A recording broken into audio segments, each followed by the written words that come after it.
quote goes, "How happy is the blameless vessel's lot, the world forgetting by the world forgot, eternal sunshine of a spotless mind, each prayer accepted and each wish resigned."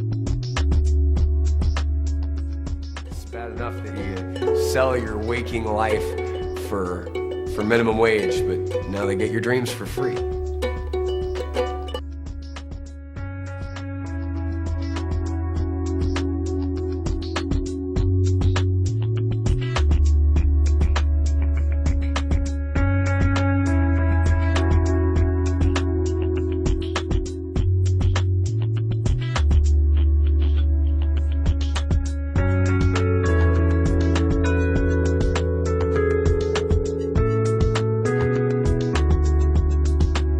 Physically disappear.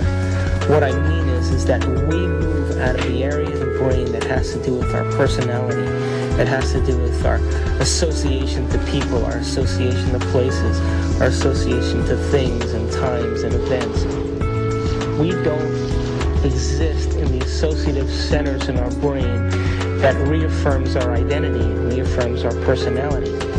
For the average person in the world who lives life and considers their life boring or uninspiring is because they've made no attempt to gain knowledge and information that will inspire them. They're so hypnotized by their environment through the media, through television, through people living and creating ideals that everybody struggles to become, that no one can actually become in terms of physical appearance and definitions of beauty and valor that are all illusions, that most people surrender and live their life in mediocrity. And they may live that life and the soul may never really, their desire may never really rise to the surface, so they may want to be something else. But if it does rise to the surface and they ask themselves if there is something more, or why am I here? What is the purpose of life?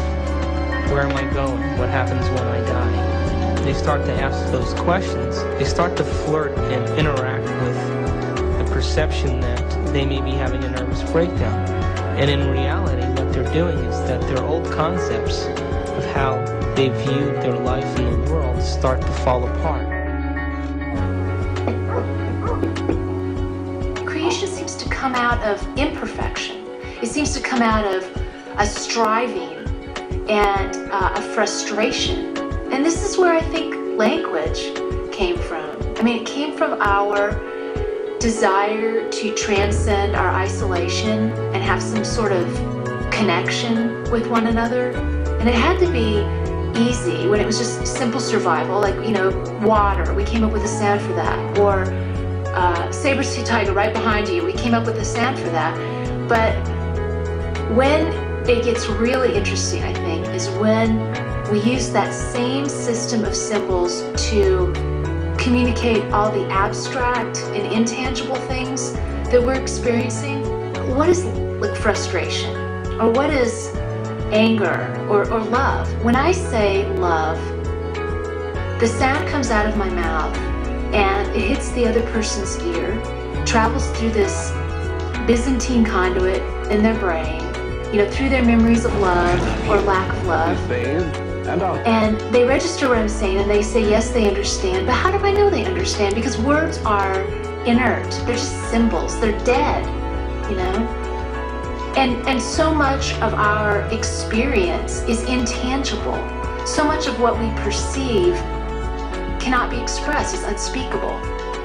And yet, when we communicate with one another and we feel that we have connected and we think that we're understood, I think we have a feeling of almost spiritual communion.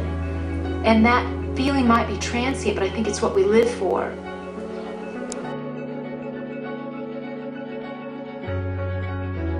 This is it, Joel. It's gonna be gone soon. I know.